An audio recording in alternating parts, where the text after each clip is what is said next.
Badge Brigade, what's going on? Appreciate you being here. This is a busy, hectic Friday. We got the start of MLB playoffs. We got the kickoff of a little puck, for those of you inclined to watch a little puck, the NHL season starting today. Good fun day, and I don't know why anybody would want to be here talking football after that monstrosity of a game we saw last night. I may never watch football again after that, but we're here to win money. We don't care what it looks like. Team, like hashtag team don't watch the games over here. I don't care. Let's go. Let's print some money. Mark Garcia's in the house. Let's get this done. Gentlemen, what's going on? What's good? Yeah. Last night's game was so bad it was good. Right? Yeah. It was. I was thrilled that game went into OT. We needed that. I needed to dissect every single snap. That was great. Yeah, I did have a second half unders pick 'em, and I narrowly escaped that. I'm pretty sure that OT is included in that, so narrowly cashed that. So thankful I didn't watch a snap of that game last night. You missed out, man. You missed out. Let me tell you. Dude, the amount of injuries or like head injuries I've seen now this year, I feel like is the equivalent of what I've like amplified and like what I've ever seen. Like Nyheim Hines gets up and immediately can't. I don't know if you guys saw that, but they just could not. Just stumble. They have to hold him, and then the trainers come and he starts walking again. Then just fumbles again. It's like this is unbelievable. And they didn't even look. I mean, it was shoulder to shoulder. It didn't even look like much. Yeah, that's exactly. Crazy. I was like, this is just nuts. And I'm like, but yeah, it just the amount of those injuries happening. I'm just like, can we stop showing it? But the broadcast loves showing that. Like, come on, man. We're not. This isn't let's chill out. Like, broadcast loves showing that, and the YouTube thumbnails just have the two of fingers all over, and I'm just like, can we not? Remember when Dak broke his ankle like 2 years ago or whatever? It was like a primetime game, like island game. And for whatever reason, Fox was just like, yo, zoom it in there again. Yo, run that one again. Like just I need to confirm that was a compound fracture. Like right. Yeah. Bro, his leg is hanging off. Like we need the Twitter doctors to really see this to diagnose. Yeah. I wonder what they'll call this one. Yeah. So I mean, all of us were focused on baseball this morning, slamming that last minute. I just have an overarching thought about the baseball stuff. Was the pennant? Gosh, this dog, man, he's already after it. He's starting early today. But like the pennant contest finished at about like 85% or something like that, give or take, somewhere in that. 82. 82. Okay. Yeah. So it finished at 82. But did you see the single game slate for today filled?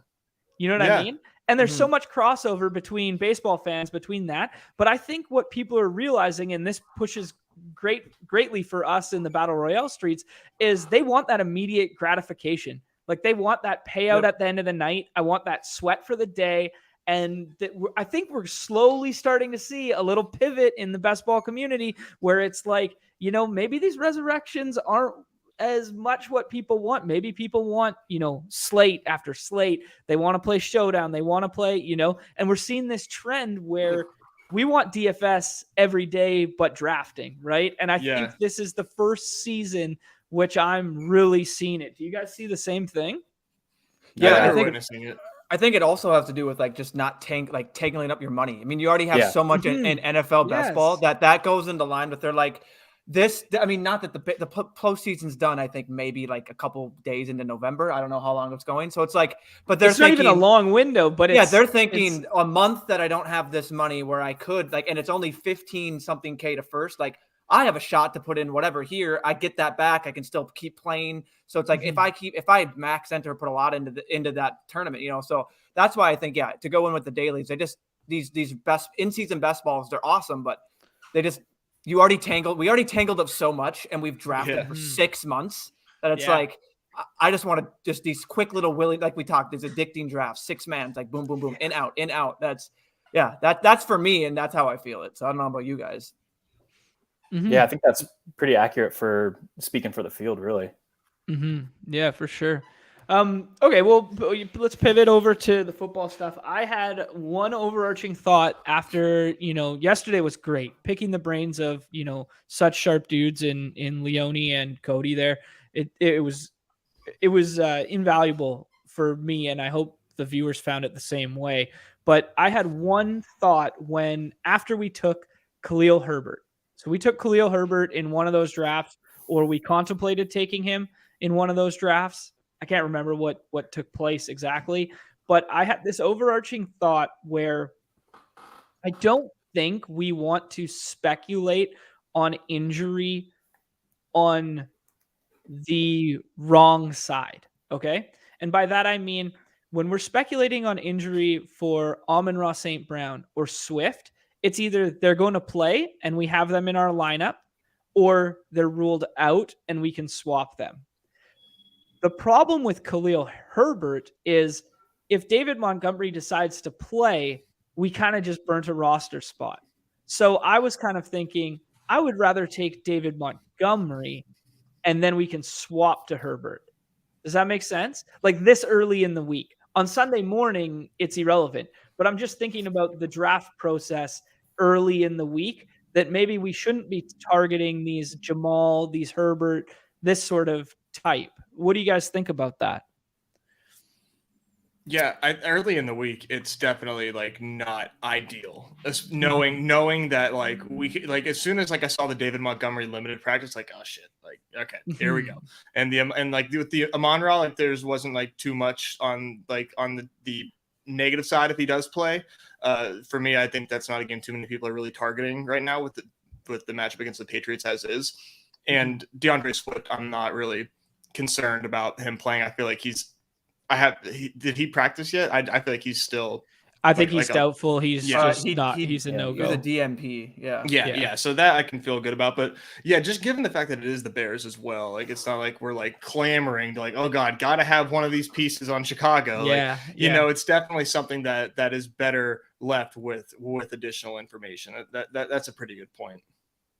Yeah, I don't know. I was just thinking through it after, because we were like, you know, we're pretty sure Montgomery's not going to go, and we're pretty sure we wanted Herbert in that build as a low own and a run back and whatever, or, you know, some form of differentiation. But we could also get that on Sunday morning, and we might have done ourselves a disservice and just punted a dead lineup, right? I don't know. I was just a random thought I had last night, you know? Yeah, no, it's a good thought. I never thought about that. And also mainly because I never thought about David Montgomery coming back in a limited.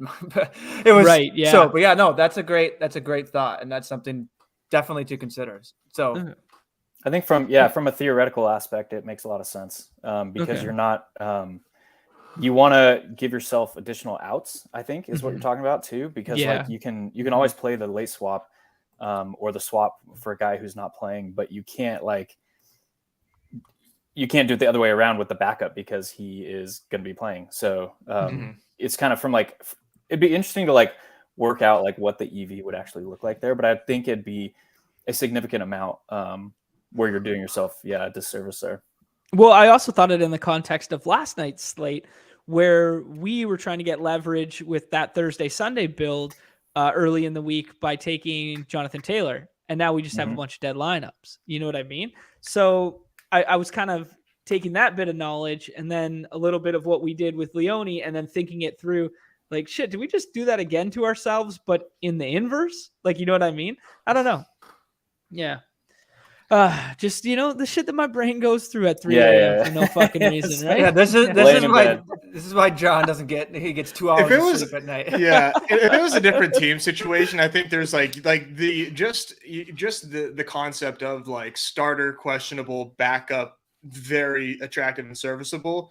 On any other team other than like the Bears, I think that is like definitely something to target where, you know, say maybe like, I don't know, Pittsburgh, like Najee's questionable, and then you got Jaylen Warren to fall back on, you know, like knowing that you have like something there in a situation. But with the Bears, it's just so hard because, you know, like just with the how they're playing and they're not a good the whole pass attempts or completions versus Cooper Kupp's catches. That tweet that was going around, you guys see that one where Cooper Kupp has more receptions on the season than Justin Fields has completed passes, and Cooper Kupp had more receptions last game than Justin Fields had completions. That's insane. Like never in my life, right? Like unless you're running the wing tee at Navy, Vikings right? losing to the Bears this weekend now. It's confirmed. Hey, buddy, yeah, to kind of close that loop, I've been thinking about it too while we've just been shooting the shit here. But like, if you like, everyone's working under the same constructs of these contests, right? Like that has to be part of our decision-making process. That said, like it's going to be very hard to like ship one of these best ball contests, particularly ones that are bigger, without like having like one of the top 2 overall running backs on the week.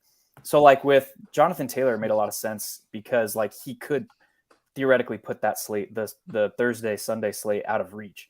A guy like Khalil Herbert, it's like, what has to happen for him to like finish the week as like a top 2 scoring running back? Like hell has to freeze over basically. Like it's not happening. I think it like there are spots to take that risk.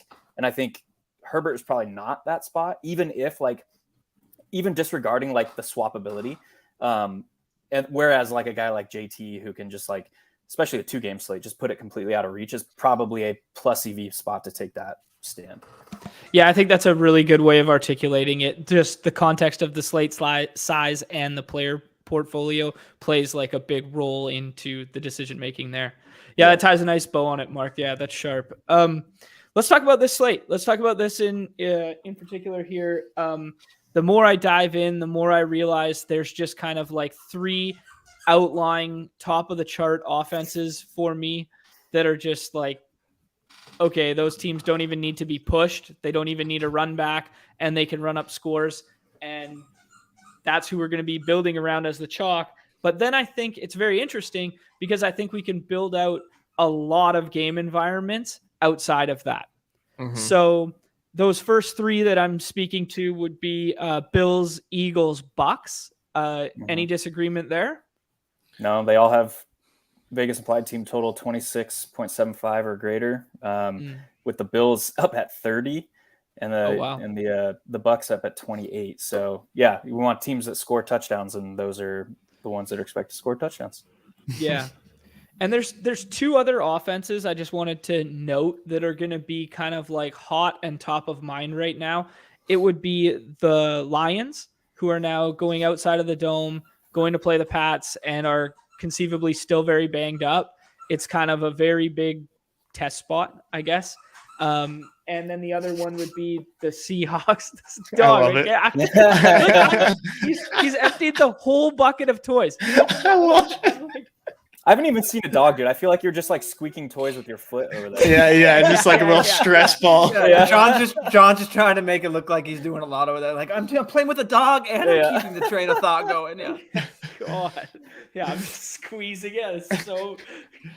Oh man. I think and then the Lions. Yeah, that Lions game to me just if you can hold on to that last team that you're going to talk about there.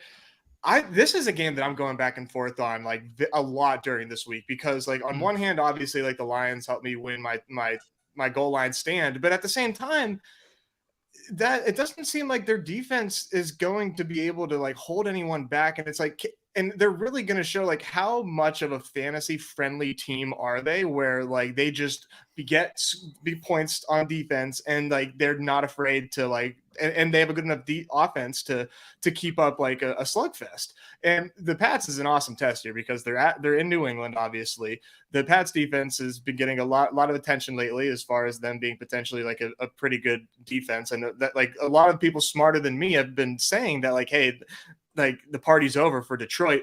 I'm kind of wondering if it is, because I would not like, I was a little higher on the Pats coming into the season than most. And obviously that's not looking correct, but it would not surprise me if the Patriots were able to hang like 25-30 on the Lions. And then, you know, they're the same pass catchers get home. And it's like, gee, you know, like that to me is like an interesting leverage spot, because it seems like I'm kind of in the minority in thinking that way. I'm not sure if you guys have been battling that matchup in your head as much as I have this week. Check this out. So like the scoring is down across the NFL, right? It's like 4 points per game, something like that, through the first 4 weeks. There's a lot of reasons why that I think that is happening. Like one is the increased rates. Like the league as a whole is playing cover 2 and cover 3 zone coverages at like a 72% clip. So that's like way up. Teams are just like playing zone.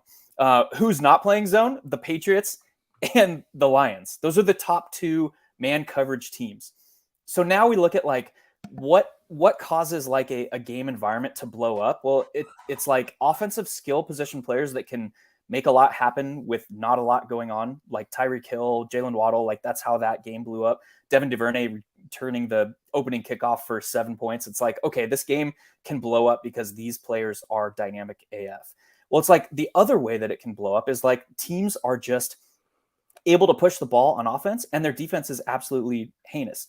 And it's like, you look at the Lions, there have been 6 or 7 instances of a team scoring 5 touchdowns this season. The Lions are averaging 35 points per game. That's 5 touchdowns. The Lions are giving up on average 35.3 points per game. So they are like, they are scoring 5 touchdowns fantasy a game, gold, man. and they are giving up 5 touchdowns a game. It's like, I don't care who the hell they're playing. They could be playing the Bears. I'm going to be on that game. Like I want exposure to that because they are so good at moving the football on offense. And it doesn't matter like who's playing. We showed it last week. And they are so bad at stopping. They're playing like, I think it's like 56 or 57% man coverage, which is like so far beyond the league average of like 30%. And then the Patriots are second in the league in man coverages. And it's like, the NFL offenses know how to beat man coverage. Like we've done it for the past like 2 decades. Now, like we saw like Patrick Mahomes talking about it 2 years ago about like the having to adjust. I was about to call this the Patrick Mahomes effect. Like like shift to single high like this, right? Or to too high. Yeah. So like how do these like big offenses who like hit stumbling blocks against like cover 2 too high, cover 3 zone defenses. Like Patrick Mahomes was talking about it 2 years ago. Justin Herbert was talking about it last year. And now we have like Joe Burrow talking about it this year. And so it's like, it's obvious that like teams are having to adjust offensively against new coverages. Well, it's like, we're starting to see that those floodgates kind of open. Like this past week was the highest scoring week in the NFL so far this year. So it's like, I think that it's a little bit of like combination of offenses are figuring out themselves. Like we're in week 5 now. So like we should start to get a better idea of like how teams are going to be winning games. They're also starting to figure out how to like handle cover 2, cover 3 too high. And now we have like the Lions who are just like a sieve to fantasy goodness. It's like, I don't care who they're playing. Like Ramondre Stevenson, Damian Harris, they have paths to like being a top 2 fantasy running back. Exactly. And if we get Jacoby Myers in there, oh boy, like we are cooking with gas. I need it. I don't think that sentence has ever been said before.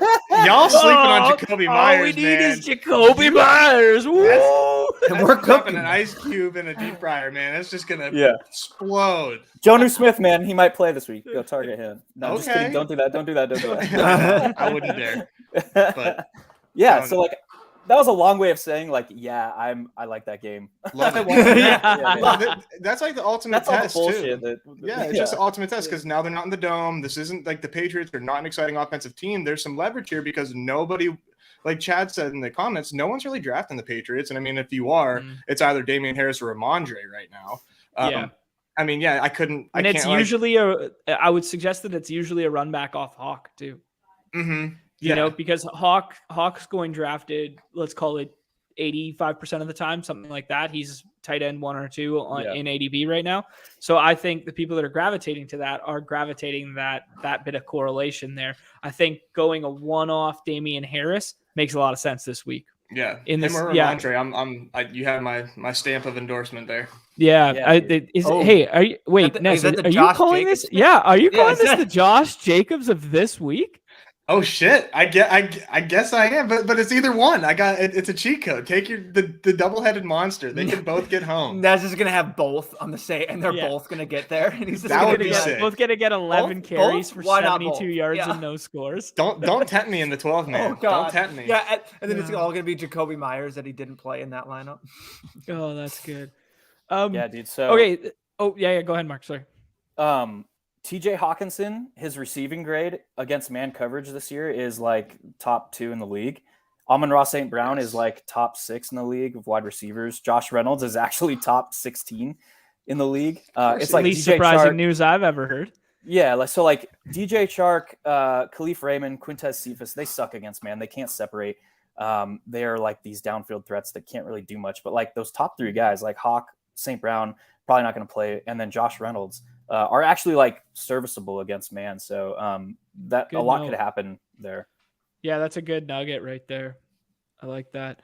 Let's keep talking about kind of like these lesser tier, grosser game environments where our eyes are going. Are there any other ones that you've written up, Mark, or ones that you've seen that you're enjoying right now? Oh, buddy, dude, I absolutely love this slate because it's like everybody's focused on obviously those top 3 offenses that we talked about earlier, but like there are game environments that are all, I think there's 7 of the games this weekend have like game totals in, I call it the magic range. So that's like with a game total between 43 to 47 points.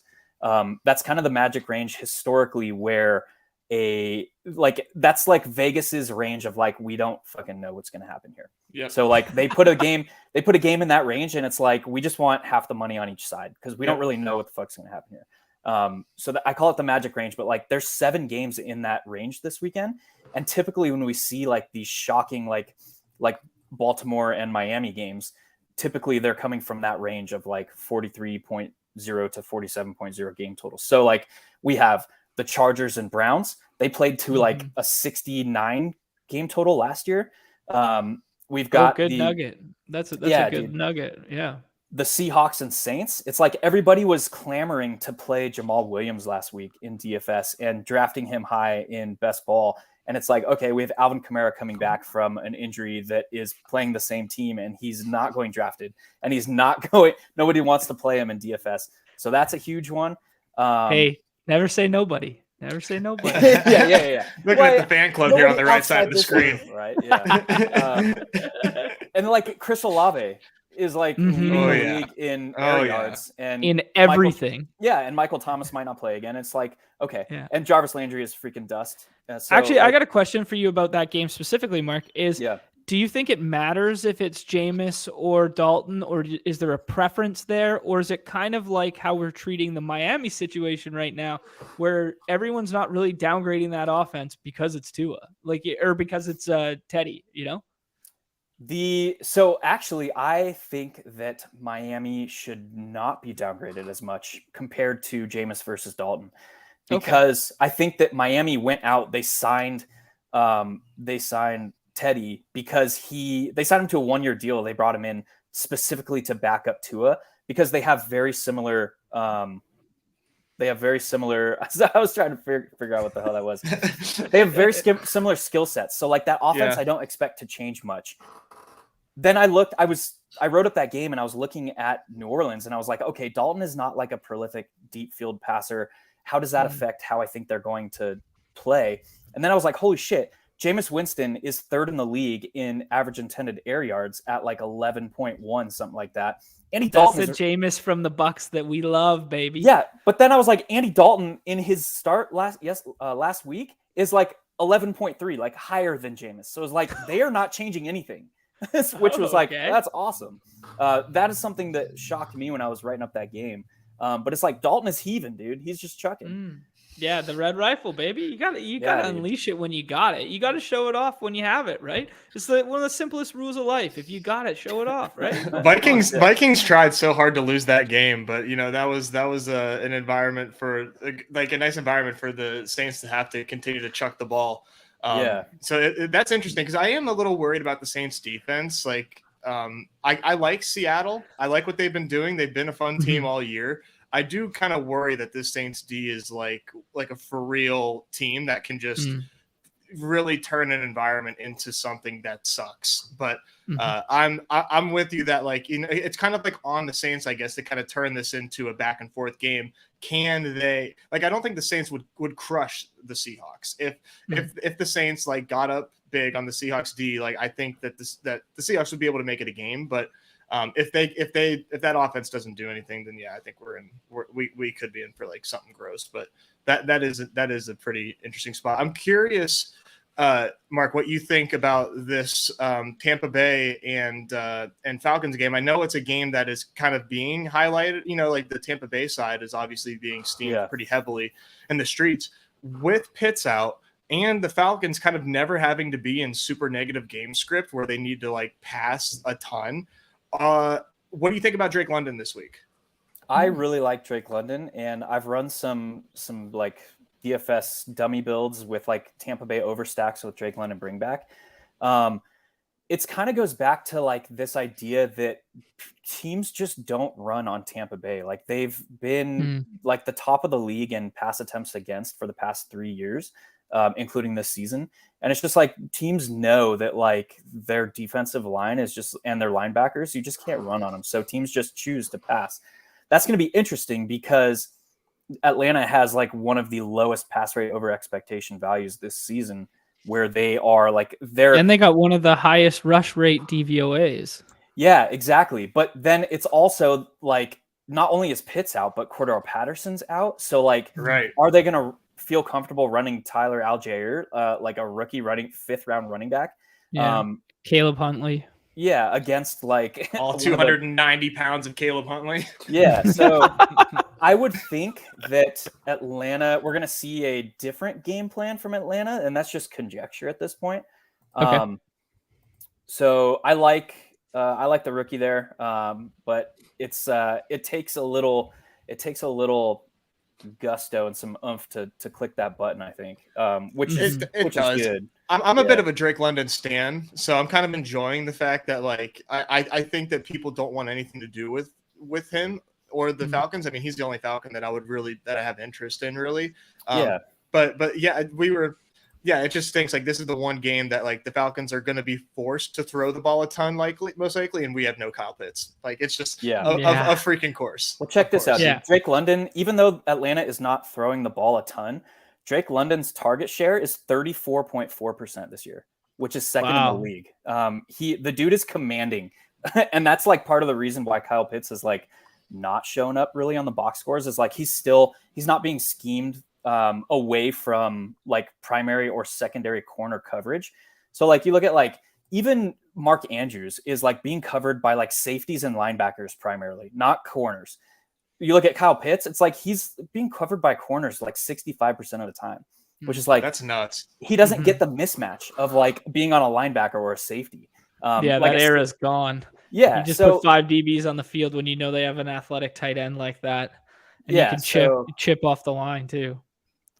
The fact that Drake London is second in the league in team target market share at 34.4% as a rookie, I think tells us a lot. So like if the Falcons are going to be throwing more, and now without their starting running back, and now without their starting tight end, who's really the second option on their team, he's likely that if they're passing more, his team target market share is likely not going to dip. He's just going to see increased targets, right? Now you get into like he's probably going to see primary plus coverage, more coverage, but like the volume is probably there to make up for that. I gotcha.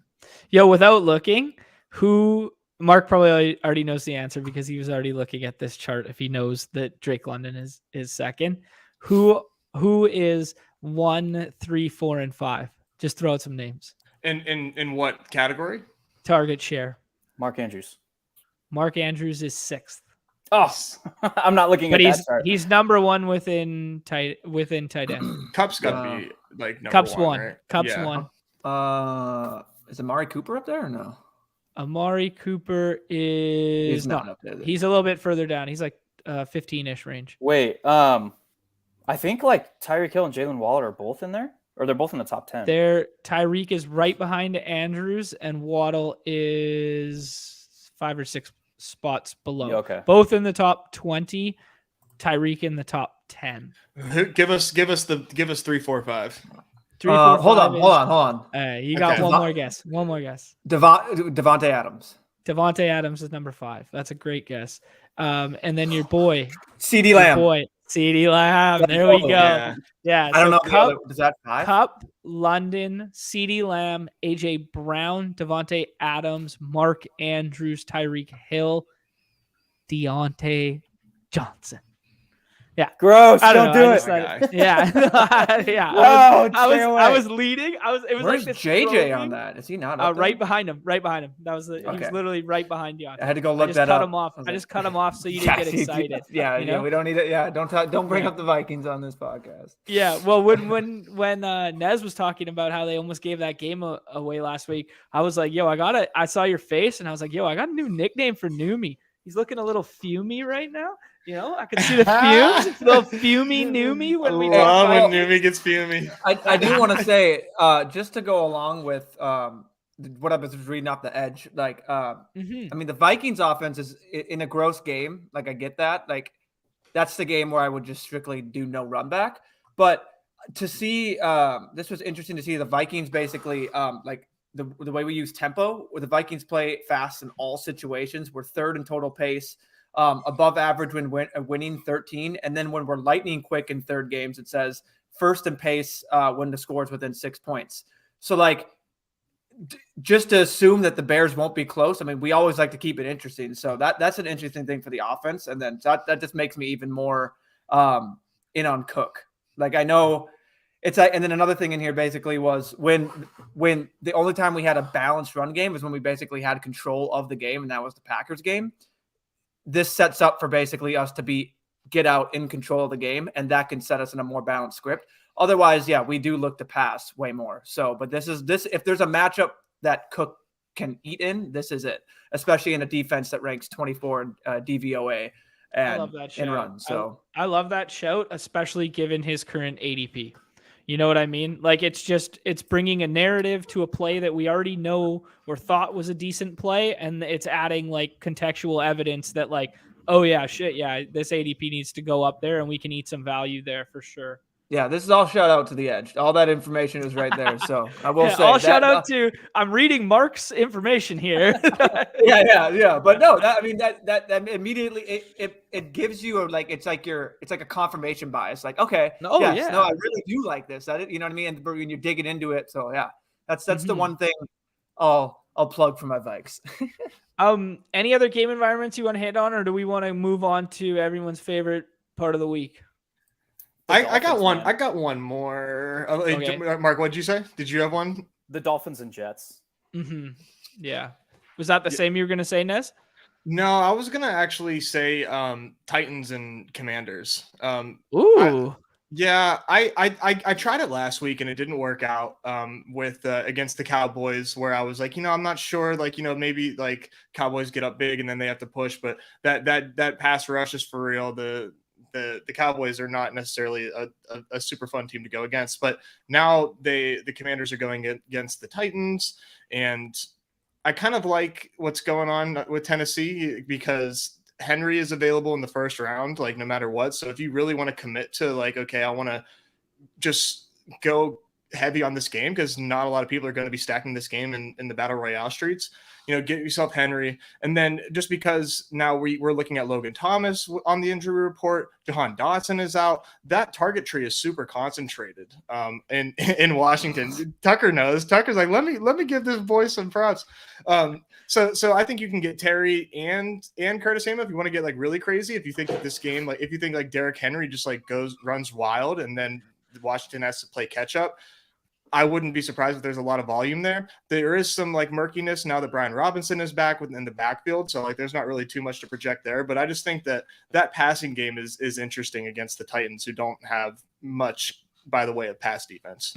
And that passing defense could be hyper concentrated this week without Dotson and without potentially Logan Thomas as well. Very projectable volume there, which I enjoy. Where are you seeing the updated injury report for Washington? I saw, I think it was on the Underdog news feed that Jahan Dotson was out, but with Logan Thomas, I don't know exactly what injury he got added to, but he was calf injury. Okay. I see that just from his blur, but Jahan Dotson, there was a lot of moving pieces with that offense because Jahan Dotson was DNP Wednesday, Thursday. Curtis Samuel was DNP Wednesday, Thursday. And then, yeah, Logan Thomas, I hadn't seen on the injury report. And that's why I was like, what happened? But he apparently was added on Friday with a calf injury. And you said, yeah, questionable calf, it says here. Dotson is out. That's interesting too. Yeah, Dotson ruled out hamstring. Yeah, and Samuel's off the injury report with that illness, so he's fully good to go. And they activated tight end Cole Turner for the game. So even if LT3 plays, Cole Turner's there. So that's interesting.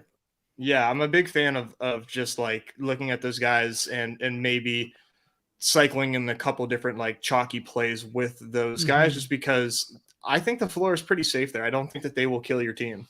Let's super interesting. Sorry, I'm like trying to process like DFS and best ball. Like John Bates is an interesting like dart throw tight end, right? Big John Bates, classic Stoneman tight end. Like we've gotten home with that one in the past. Yeah. Anyway, sorry, I digress. No, we're good. This is a free-flowing environment. Don't ever be afraid to share your thoughts, Mark. Just speaking to the Henry shout. Henry, for me, represents what potentially Mark Andrews could have represented for us last week. And by that, I mean a player who you can take at any of the first round draft slots with consistency that represents an ability to get hyper exploitative exposure on the field. So last week we were, Mark Andrews over the quarterbacks, blah, blah, blah. So we ended up with exposures that weren't balanced and we took a definitive stand and it didn't work out in our favor. Henry represents that again, because we cannot go into these drafts and go, hey, I want to get 50% Josh Allen. You have to sun run. You have to run like God and run the, get the 101 over and over again. Henry can be that player for us this week. I mean, granted, anyone can be that player for us this week if we want to take that definitive stance. But Henry represents a very logical one, in my opinion, to be that stance. Mm-hmm. Yeah, I agree. And, I just, like I said, there's just some players in the player pool for me that I look at and, maybe they're not going to like win me the week, but I really think that giving yourself outs, I guess, keeping yourself alive in as many lineups as possible and cycling in different guys that have high variability, to me, seems to be a really profitable way to play these. And Henry, to me, represents a really safe floor that won't kill your team with a 30-point type of game in his bag as well. I think I'm going to play the other card here. Okay. I had to watch Tennessee the past 2 weekends and then write about them. And it was like maddening to see Henry's usage. And I think a lot of people are going to point to his 11 targets over the last 2 games. Yeah. All of these 6 targets that he saw 2 weeks ago were like bump and run 7 yards down the field and turn and like present this big target for Tannehill. He saw, I think 3 of the 5 targets he saw last week were actual like screens and designed usage through the air. That said, Tennessee has scored 0 second half points for 2 consecutive weeks. That's crazy. Why do you think that is, Mark? I don't know, dude. They scored 24 points in the first half of each of those games, and then they scored 0 points. Derrick Henry last week had 99 yards rushing and a score at halftime. He went on to finish with 114 and 1. So he had 15 rush yards in the second half. Like, this team is like going into a shell with a lead, and they are not like pressing anything. They are weird. Like, and it's like we can't really like they won both of those games, but it's like, bro, you like you took it to the limit, man. Like, you don't really want to sweat Derrick Henry because of his usage is so like you said, they kind of bottle up. And Derrick, Henry, you need a touchdown, of course, but you're gonna see like 80% of his carries just like look like absolute shit. Like, he just doesn't look good for most of the game. That like took me back. I think it was week 2 when they were might have been week 1, but I was curious when Henry has his big games. And I found that like his massive like blow up like 200-yard and 3 touchdown games come when it's a shootout. Like, that makes like logical sense, but like that highlights the fact that he has had 0 35+ point fantasy games in like comfortable Tennessee wins because they are just shutting down and they are not pushing it. It's good to know. It's really good to know just in terms of the fact that they need to be pushed, right? Yeah. Because whereas some of these other offenses that we talked about earlier, they don't necessarily need to be pushed for them to get home, right? Like it's clear that, hey, we're going to take our foot off the gas with Henry if we're up in what we deem a comfortable margin, right? Yeah. Which is counterintuitive for a running back of his stature and magnitude, right? You would think like, hey, we're up by this. Okay, just pound the shit out of that, grind the clock, let him break one off. Like, they go. That's to inverse, JT. right? JT is the guy who like they ride if they're up for the Colts. Like Derrick Henry is like, we're not going to do shit. We're just going to like sit on this lead, and that's an issue. So like from a theoretical standpoint, the optimal way to play Henry, knowing that, is with a bring back 100% of the time. Nice. I like that shout. And that's huge for us. Yeah. Something I thought, and maybe I'm totally wrong, but I thought there was a stat that like Tannehill's and Henry's ceiling games came a lot of the time together, which was in your point of they Tannehill, or they got there in shootout games. So it's not only Henry, it's also Tannehill. I'll have to look, but I swear there was something basically like a lot of the times when Tannehill was getting there, they were getting there together. We played that card for the past 2 seasons at OWS. Okay. We're maybe it was JM the Win talking about that on a show that I heard. So so that is a no shitter. And it's like the floor on Henry is a lot lower than I think people want to think, because that, and then the fact that like he is not seeing really schemed usage through the air.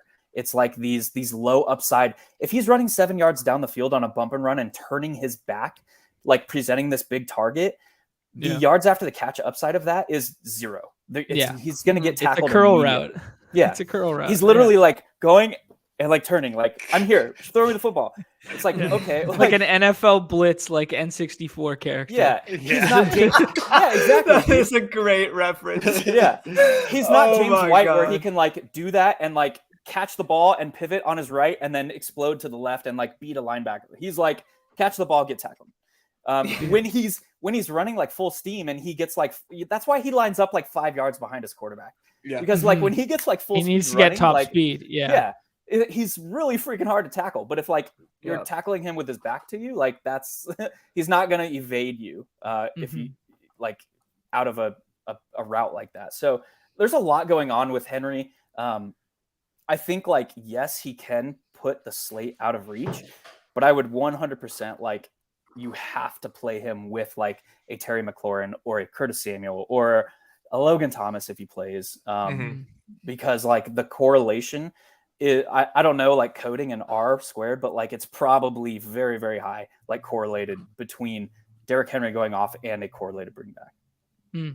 Yeah, that's a nice shout. I'd be really, really interested to actually see the definitive correlation there. Chad's been throwing out some good nuggets in the chat. Friend of the show here. He's been actually hitting me up in the DMs and how he's been doing what I was doing in the baseball streets earlier this year, manually tracking and then inputting all of his draft information as he goes through it. And he's been coming up with his own exposure metrics.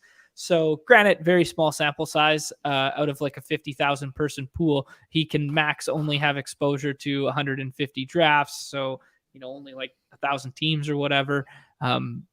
But still, it's just interesting. And he asked the question here where what we're doing with the Allen and Diggs at the top of the board, knowing that it's so hard to get to, and very similar to last week where, it's such a difficult pairing to make. We know some people will have made it. Are we still attacking it kind of thing?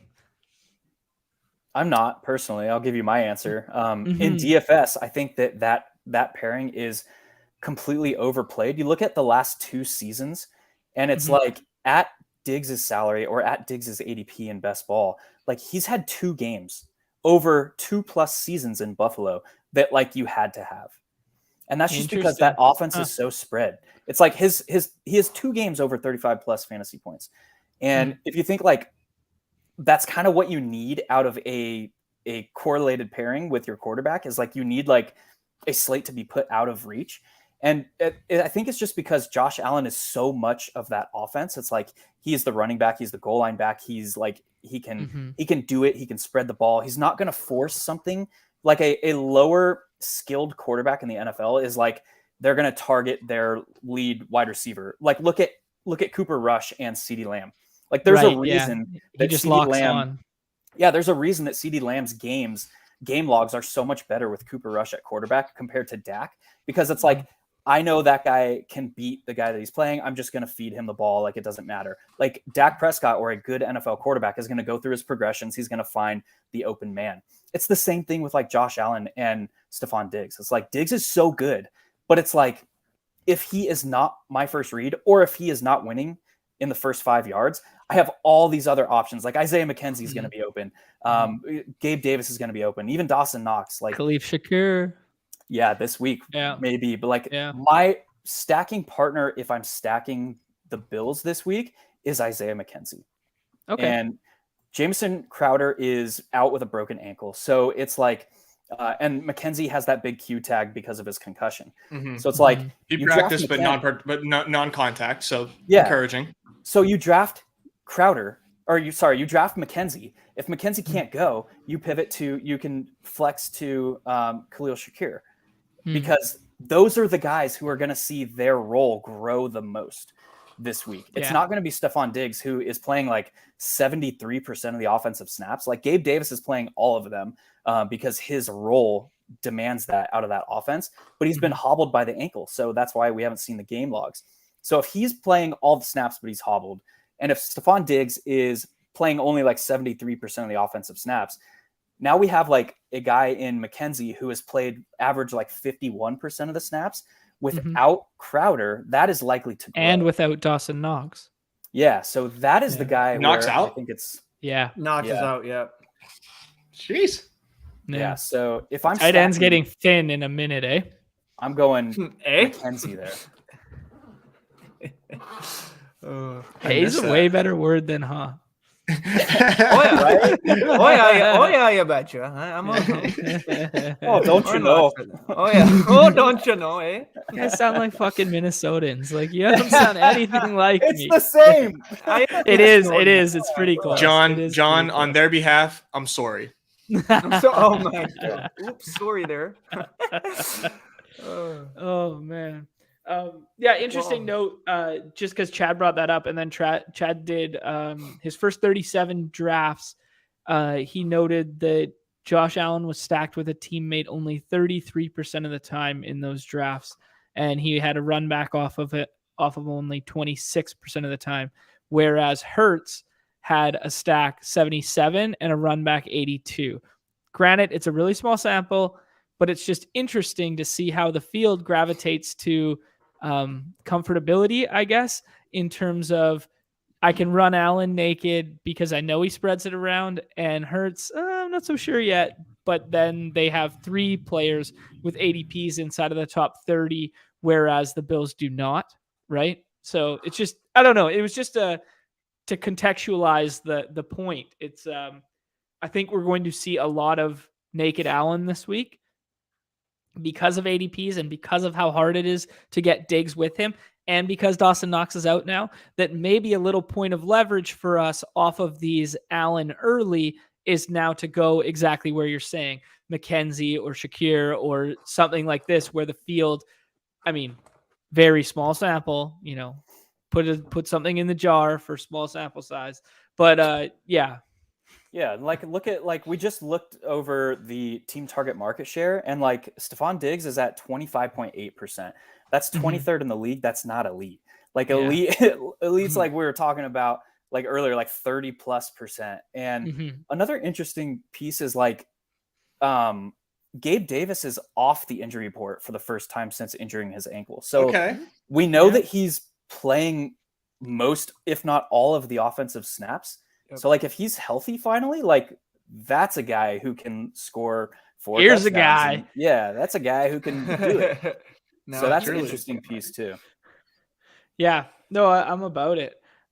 Actually, one thing I just want to talk about in general with you, Mark, and get your thoughts on, because it's a game environment we haven't talked about yet, was we saw what Dallas's defensive line did to Carson Wentz.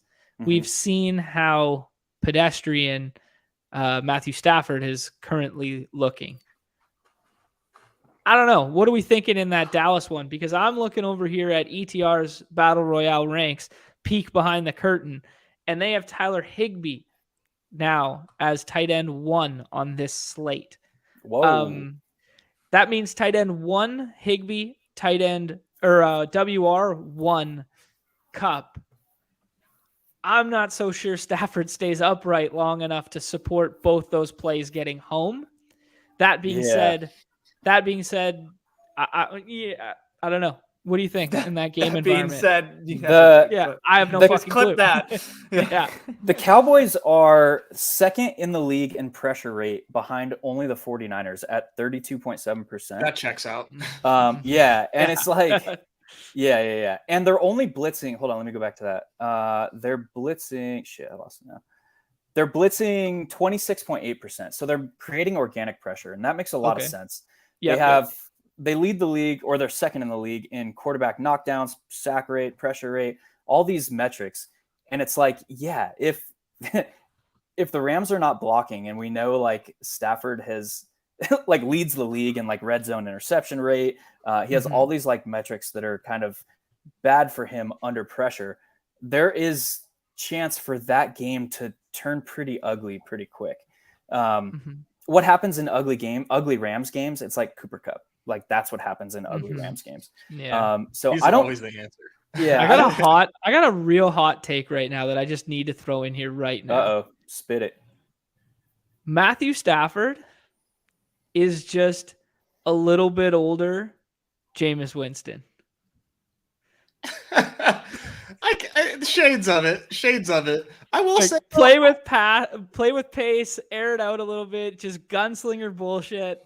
He's like good Jay Cutler. Well, check this though.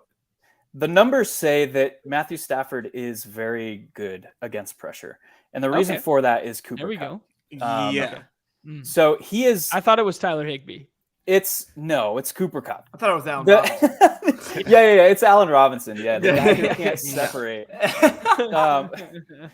Basically, it's Patrick Mahomes is the PFF's top-rated quarterback under pressure, and then it's Matthew Stafford, which is kind of crazy to think about. It's just the fact that he is throwing so many picks at like high leverage scenarios, which is interesting. I do like taking both his pass catchers without Stafford, by the way. I think that's totally that's totally in play this week. I've done it. Yeah. I mean, I prefer it in full PPR, obviously. Sure. But I do like that line of thinking a lot. I do like that. I just feel like their running game is trash. Absolutely trash. And as far as the passing game goes, like Higbee, like we just talked about, like how concentrated he is. He was just ranked number 1. Like as tight end. I mean, there is some projectable volume there. I really like throwing those two in a lineup together, and I don't think it'll kill you. Okay. Yeah, I don't mind that. What are your guys' thoughts on that?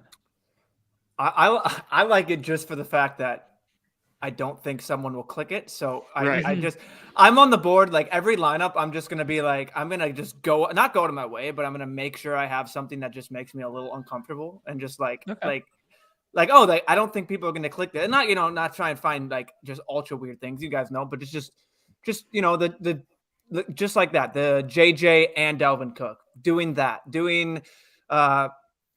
Josh Allen, McKenzie with the bring back someone maybe a little different, doing if you're doing Derrick Henry, make sure you like just do things and then maybe make a little different that immediately inclines me. Yeah, I'm more willing to do that just because I don't think people are going to do it. And it's an easier path for first. So long-winded tangent. Yes, I do like that, Nez. Okay, let's hop in some drafts here. There's 2 things I want to address first. Mark, the Eagles look good. They look very dominant, offensive line, defensive line. Currently, Kyler Murray is routinely 3rd or 4th quarterback off the board out here. I think he might be another player who is running for his life in a mismatch this week of bad offensive line versus defensive line. it's not a terrible thing that Kyler's running because we haven't really been seeing him running. We've seen him run for his life. We haven't seen him rush, but I don't know. I'm souring on that game environment from the Cardinals side. What are your thoughts just in general on that one? 100% concur. I'm from a DFS perspective, I'm much more interested in Philadelphia's defense than I am in Kyler Murray, which is weird. It feels weird to say, right? Because like Kyler Murray has almost 1,000 yards passing through 4 games. Like, it's and he's like a QB6 or something like that in like, your traditional home league scoring or whatever. He's like QB6, and it's like, he's running for his life and he's awful. Where's the ceiling?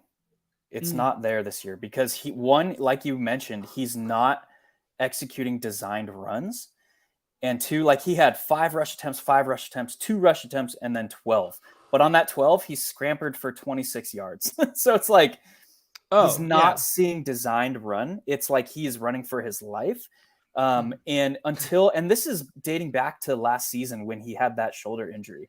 Like his rushing yards are down, his design rush attempts are down, his red zone rush attempts are down. Like that's when like James Conner took off last year, was when Kyler injured his shoulder and he stopped rushing in the red zone. And it's like, okay, who do we have that can do that? It's like James Conner, go score 18 touchdowns. Yeah, that's a good point. So I don't know. I'm pretty down. And without a DeAndre Hopkins, a bona fide like possession style X receiver, 2 more weeks. They are utilizing Hollywood Brown in that role. And it's like, what? So the way that their offense is designed to spread a defense horizontally first, and they build their deep passing off of that. So like if they're not having success stretching a defense horizontally, and now they don't have Hollywood Brown like running down the seam, this offense is just broken. Yeah. No. So Fake sharp Cliff Kingsbury, the horizontal raid. Exactly. Exactly. Yeah, no, that's you pointed that out like early, like I think it was week 2 or I think it was maybe week 3. You're like, Kyler's not getting design runs, and his rushing floor is not there. And I'm like, and from that point on, it's kind of just been like I've been watching it. Yeah, the games that the only little scamper. Otherwise, it's just he does a little Super Mario run for his life, and then just chucks it up. So that's something that I think a lot of projections still bake in that rushing. Like just are automatically baking in. So that's just something a good little nugget for the people out there. So the field is going to be slow to react for sure on that. Yeah, it's a great point. Love it. Okay, let's jump over here to drafts. I wanted to do we kind of missed the favorites segment. Well, let's do the favorites while we're going through the draft board. You know what I'm saying? Because I think that's what the people like, the little hot take favorites. A couple of our favorite we'll stats. Pick the winners for you. We'll do your job for you, everybody. Dude, we'll tell you who it is. We were so hot last weekend. We can't not run it back. We were so damn hot last week. Like we those clip segments, dude. Yeah, we need the clip equity right now. Yeah. This is. The good people on the internet out here. Ron Stewart coming in here, saw the Underdog shout the other day. Just wanted to let you know I love what you're doing. Like these are the people. These are the people we know and love and support around here. Thank you still for here. kind words. I'm still. We appreciate that. Yeah, Ron's worth a follow as well. He's got a lot of good content on his YouTube channel. So definitely, if you're in here watching, throw Ron a sub. He's got really good stuff. Yeah, we really appreciate the shout like that too. It's just nice, brother. Man. It's just nice to have people helping people knowing people. It's great. It just keeps everyone moving, right? Exactly. Because this just as easily could have been like, hey, we got like 3 viewers the first like 2 weeks, and then we're like, okay, guys, this isn't worth our time. And now all of a sudden we're having like, Leone and Mark every week, and Pete coming on, and Underdog shouting us out. Like it's kind of surreal in that regard too. So yeah, I don't know. Really appreciate the shout, Ron. Thank you. Let's just jump in here and then we'll kind of talk through some of them as we go. Rapid fire. No, I don't know. No preamble or reasoning or reasoning why. favorite expensive 2-man stack? Hez. Hurts and AJ Brown. I like that. Yep. New meat. What is this? Are we talking like it has to be a quarterback wide receiver? No, it doesn't have to be. It could be anything in the first couple rounds there that's a pairing. It could be a game stack. It could be a quarterback with a player. Okay. It could be go to Mark. Someone in a run back. Yeah, go to Mark. Yeah, we'll zoom in on here. I didn't do my homework. Nick Chubb, Mike Williams. Okay. Yeah, that's good. I mean, that's a first round and a third round. So it's nice that if you push that up into the second, you're instantly unique, right? Like that's a lot of fun. I'll do Cup CD. Cup CD. Okay. Yeah. I mean, yeah, take the best play on the slate. That makes sense. No. It makes sense. It makes sense because Cup gets drafted 100%. Cup doesn't always go with CD. You know what I mean? Mm-hmm. So it does make sense in that magnitude to point out the fact that you like the pairing of them. You like the bring back. Me, I'm just clowning, man. I'm just giving you some shit. Clown? What? Never. I like me some 2-3 Evans and Brady, and then kind of maybe I throw Godwin in late with it if I'm feeling a little frisky, you know. And I like me. I've been beating this drum all goddamn week on the CMC and Debo. CMC and Debo. Give me that 2-3. Give me 2 players that project very well, that are going to be heavily utilized in their offenses in a terrible, slow, awful, gross game environment. The worst game environment on the slate. Yeah. Under 40 total. Let me eat that. I will pay the rake on that shit all week, boys. Thank me later. No. I'm drafting a lot of Tampa Bay stacks, obviously. Very attractive looking game environment there. I'm really worried that that's just like a Lenny game, and Brady's volume is really low, and the Falcons, despite their best efforts, like can't make it a competitive game. That is right now is like my deepest fear. Dude, nothing is only, a Lenny game. Up only, Big John. Up only. Yeah. Lenny's like yards per carry is like 40th in the league or something. Yeah, you like Josh Allen here? We'll run Allen, and then we'll see if we can do the little McKenzie late stack if we want it.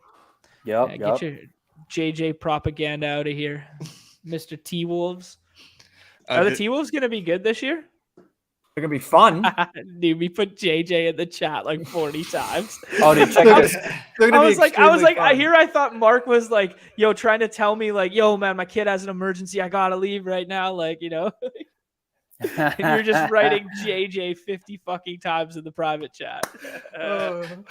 Leonard Fournette's true yards per carry, which is like a measure of his efficiency, ranks 48th in the league.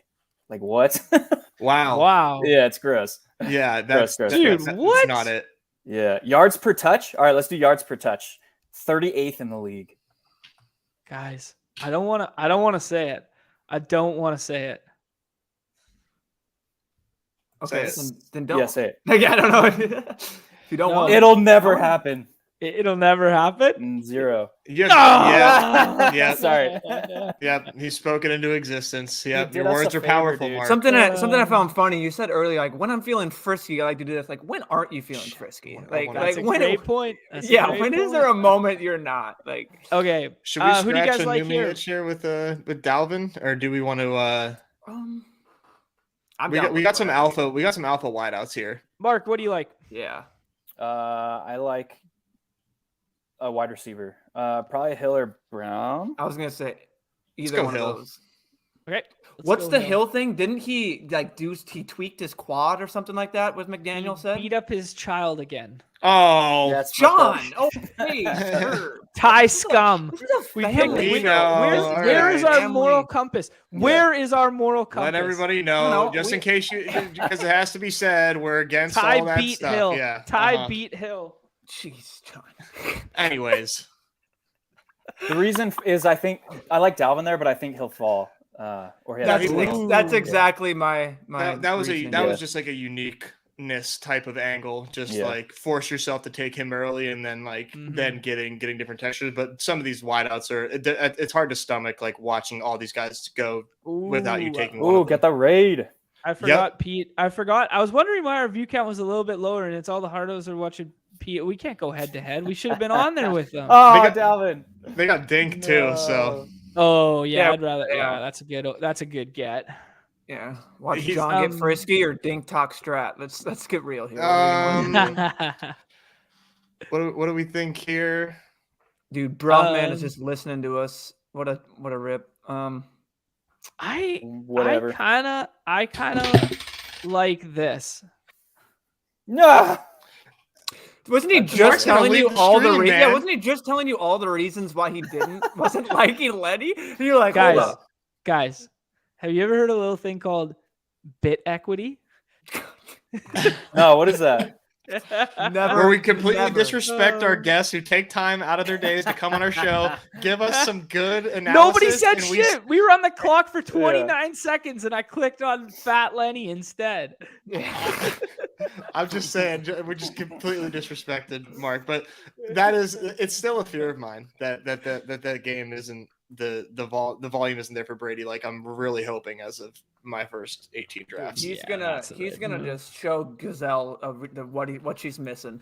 The alternative of this that would actually be really beneficial for my best ball shares is it's a Rashad White game. That would I would ascend. FBI. Calm down. Oh, come on. Everybody watching this damn stream has a lot of Rashad White, okay? It's Rashad White Anonymous here. Full fade, sorry. Oh, really? Yeah, same. Yeah, it was full fade. I got a lot I of was- Lenny, which is not working out well anyway. So Yeah, I was volume is there, but- I was team Mark full fade as well. yeah. So it looks like Amon-Ra hasn't really rose in ADP since he's practiced. I just think that's like an interesting one-off because if we get the green active sign again like on him in the weekend, I think he'll be flying up draft boards if people are still like clinging to the last big game he had. It doesn't really set up well for correlation for us, but I was about to suggest the grossest thing to ever happen. I was about to go Amon-Ra, then 2 running backs where we take Harris and then we take Conklin with the last pick. oh wow. That is the grossest thing you've ever said. I know. I was like, You were that's not- where my mind went. Okay, Mark, you got to make a pick here, man. All right. You were talking up Mike Williams. We could do Mike Williams and get Hunt later or Njoku later. Yeah, I like that. Okay. I really like Hunt here. I mean, you guys have been like trying to like call the Hunt game for a few weeks and like for good reason. We're gonna hope it's gonna happen one of these games. Yeah, I One mean, of like these it's days, hard that won't be on him. when Chubb is just like playing so damn well. Like it's hard to give Hunt the volume that he needs. However, I think this game I think has a chance to shoot out. So I don't hate him this week. Hunt sees 14 to 16 touches like weekly. That's pretty solid. That's his range. Okay, so he had 11 attempts, 4 targets week 1, 13 and 2 week 2, 12 and 4 week 3, and 10 and 3 week 4. So he's like 13 to 16 running back opportunities is like what he's gonna do. Like, so can he break a slate on that? Probably not. Mm-hmm. Which is like that's kind of Chubb. They can still Right. break a slate on like 18 to 22 opportunities. We're clock again here. We still need tight end, and I think then we Njoku's still... okay to go. Olave, bro. Or Olave Olave. and Yeah. a Disley bring back. Sorry. Olave. I mean, couldn't like I even love. say it.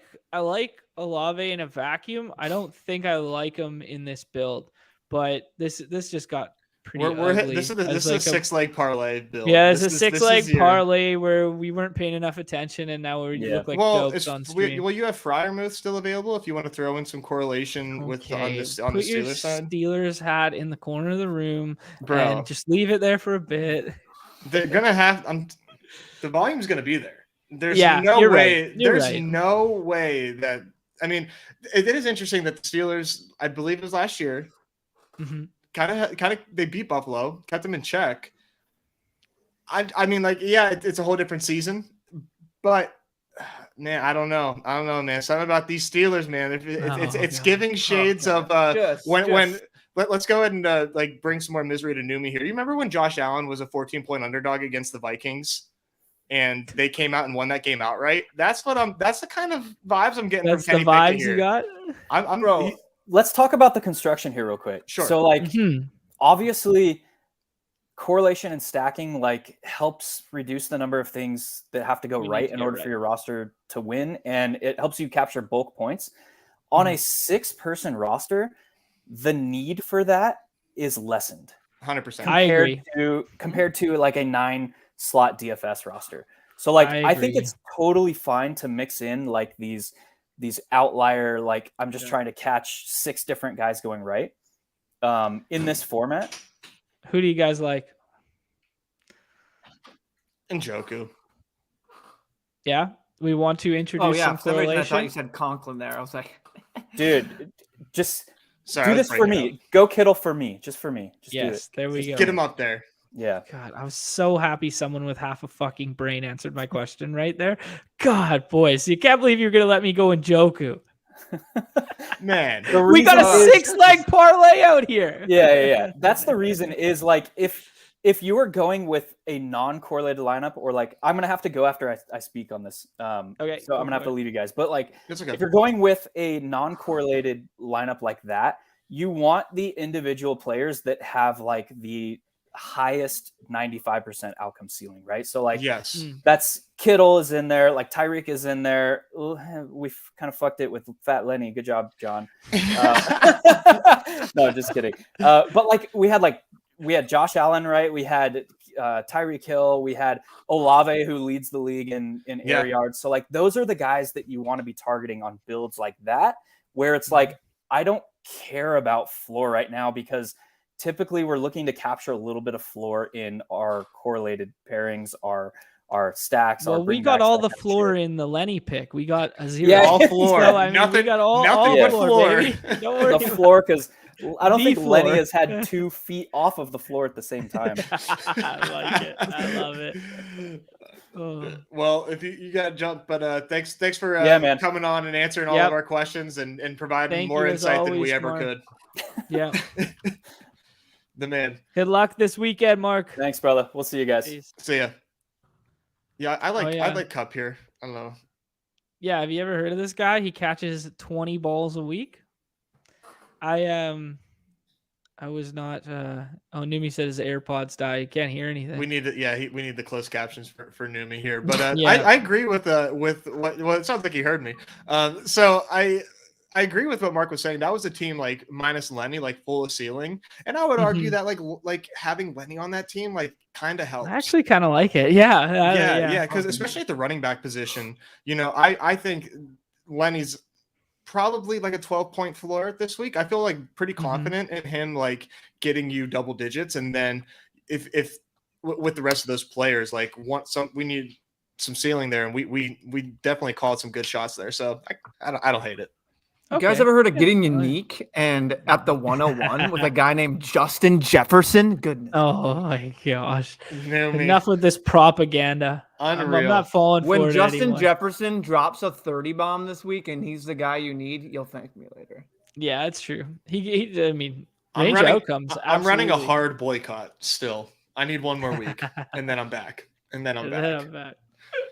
Oh, that's good. You guys want to jump Jonathan Taylor and 2 dead lineups after last week, so yeah. What's one of you guys' favorite cheap 2-mans, like on the back end of the board? Or maybe we should pick first.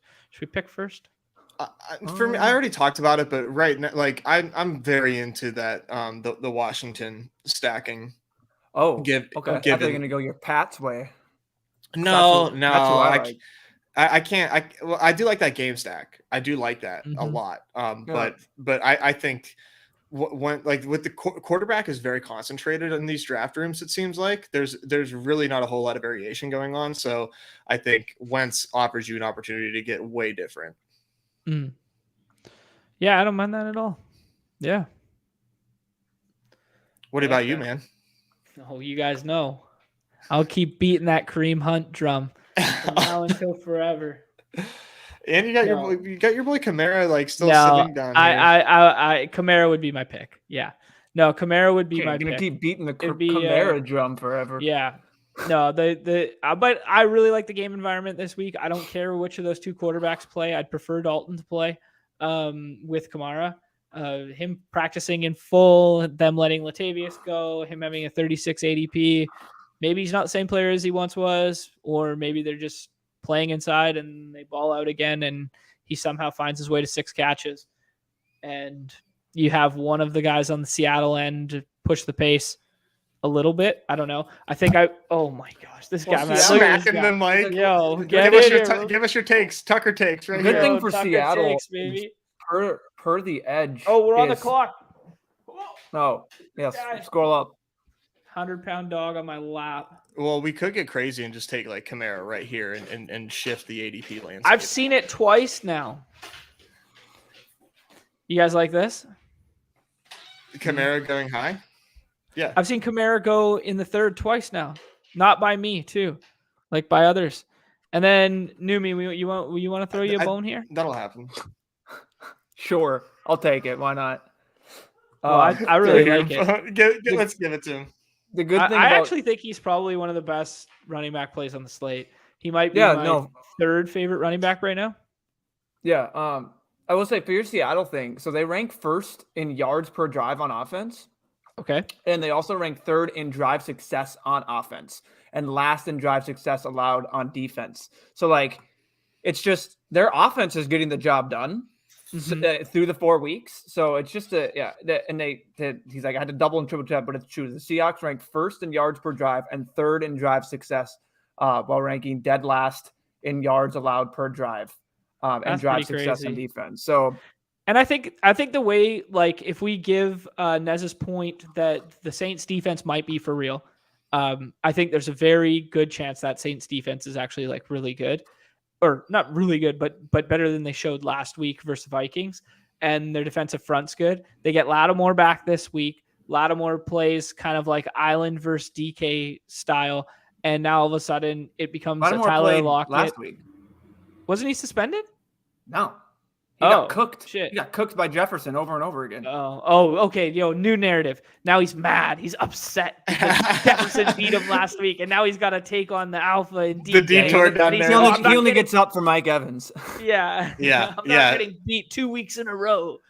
At least you could say, JJ is definitely like a tier above DK. So there's that for the and hopefully maybe depending on how many bath and bakes DK needs this week. So and at the end of the day, it's still like we love the Geno Smith story. He looks like, to me, good. Like he looks like a pretty good player.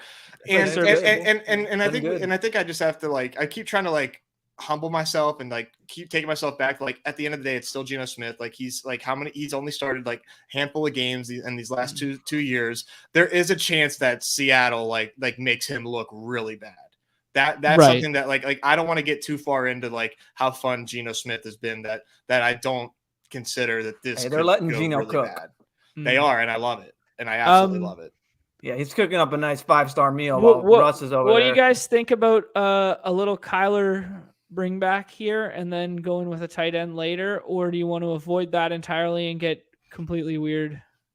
We could do this. The Nez play where he likes the 2 pass catchers, but no staff. Okay. Let's do it. ETR endorsed tight end 1 on the week, Tyler Higbee, according to Michael Leone and his spreadsheet virgin analytics. I take Kyler here. I mean, there's a chance. Say that again. You would take Kyler? Yeah, I would. I feel as though we're not the only ones that are a little the Vegas has this game at a 49-point total. Mm-hmm. I've seen Kyler go last round in these, and I have no problem taking him in the 5th as opposed to the 6th.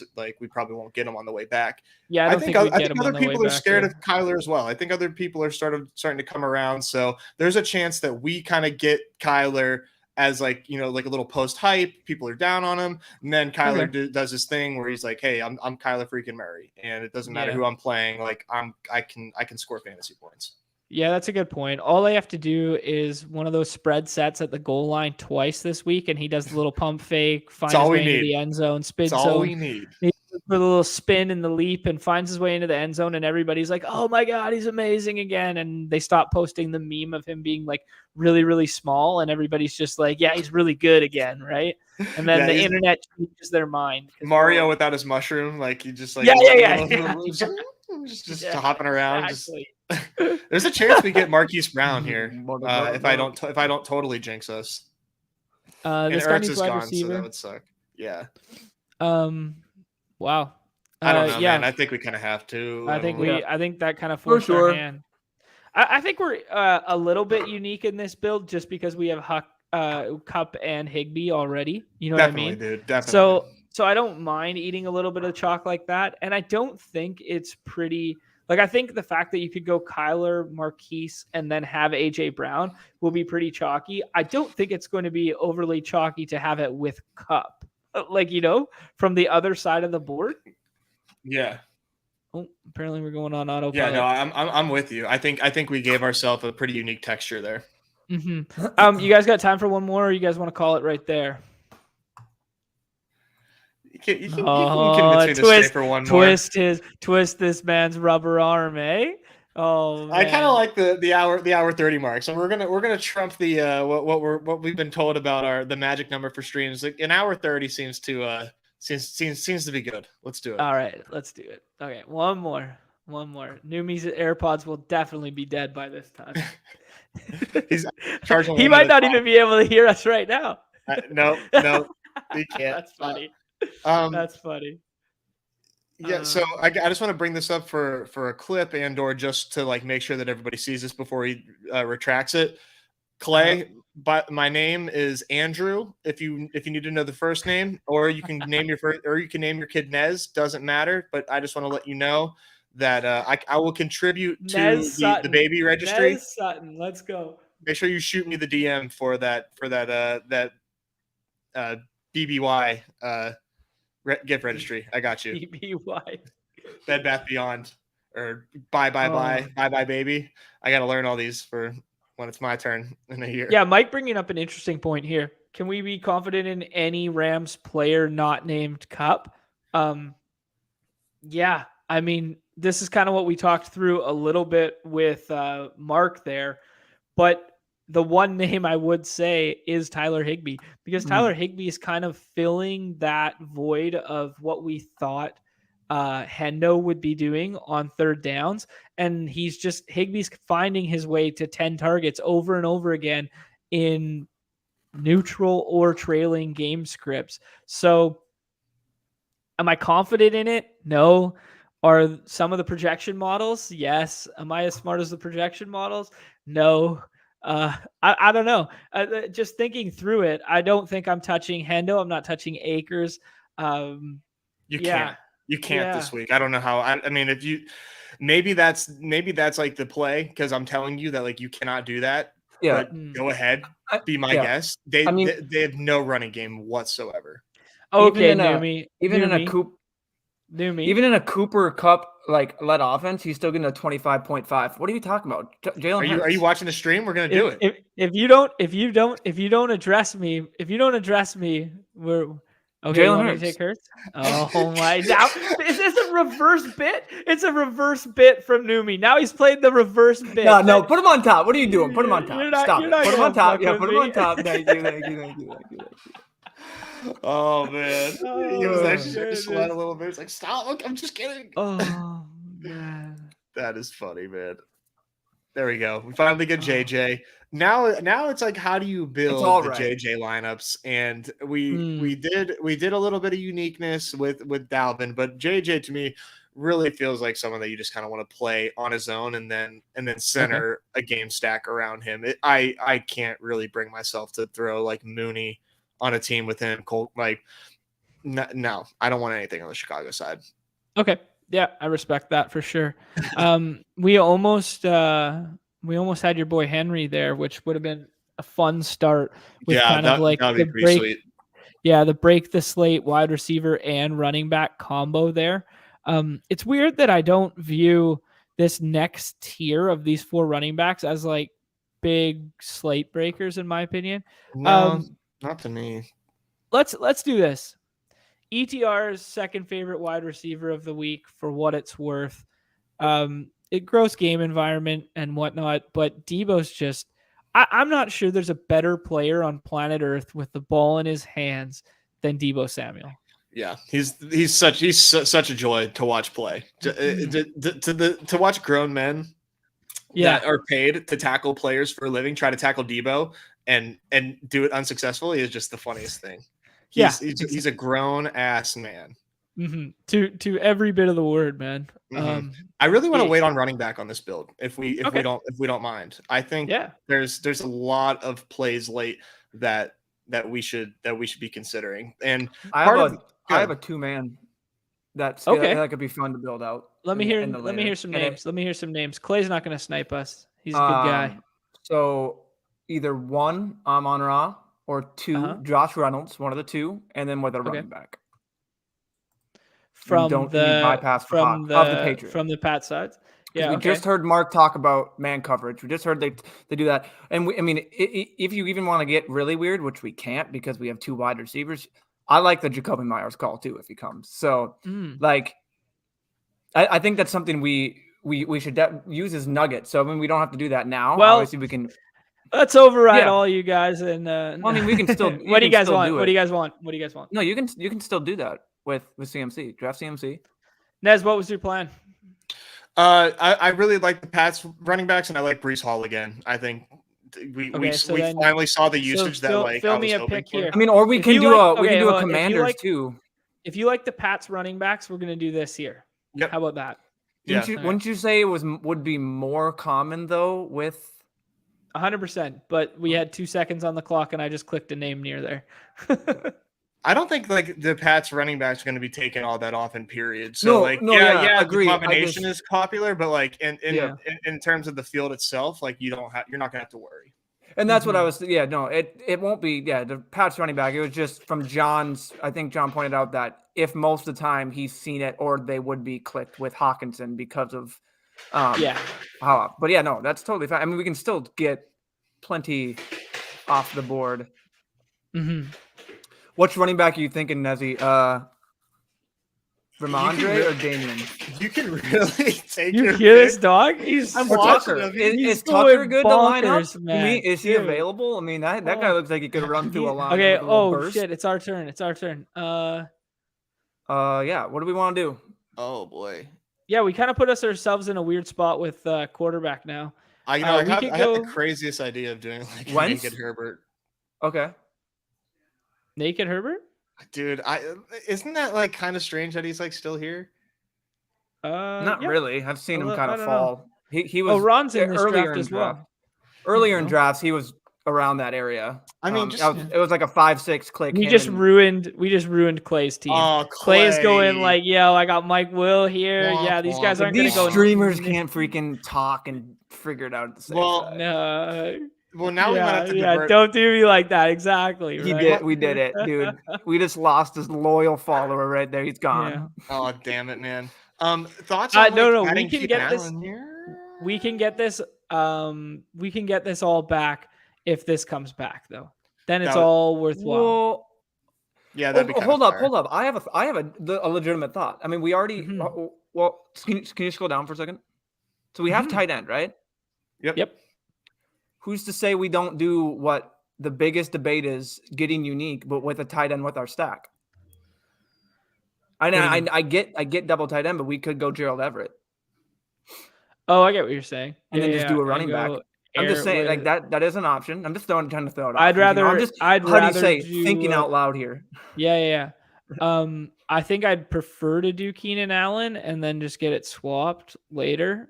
Okay. Because I'm just thinking Gerald for Everett. The instant. But yeah, I totally get Mark's case. The limiting ceilings. You're basically just donating. Well, it's interesting that Mark said the limiting ceiling. It's 2 different thoughts, so it's kind of it's we don't know what works. Yeah, Mark said the limiting ceiling stuff, and then Herzig said double tight end can play. Leone said double tight end can play. You know how I feel about double tight end. Yeah, no. It's interesting. I was thinking you could do it with Hunt. Then that was my thing. Get your boy Hunt. Do it. I want to do this build with Harris. Yeah, I think we committed to that with the Hawk pick, and I think this pick here is either unstacked Herbert or it's Keenan Allen, in my opinion. Yeah, I haven't seen the latest on Keenan, but it looks like he's questionable. He didn't practice Thursday. And it's the second straight practice he missed. Gerald Everett does wear number 7, so that's pretty freaking sick. That's actually a great point. Yeah, I mean, anytime he's on there, it's like, who's this big wide receiver? It's like, it's Gerald Who's Everett. that rookie out there running up the seam? And he looks damn getting good. Targets 20 yards downfield. All right, okay, you sick, twisted. No, we don't. We don't have to take. What are we doing? Yes, we're doing it, dude. Don't you dare! Don't you dare walk that shit back. Let's go. Don't you dare walk that back. We're doing it. We finally get your Justin Jefferson team, and at what cost? We're drafting 2 tight ends with them.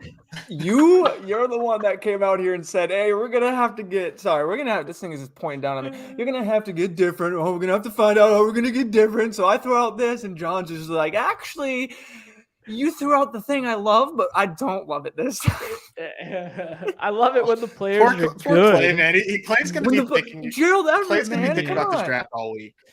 Yeah, what's he said? Imagine my team.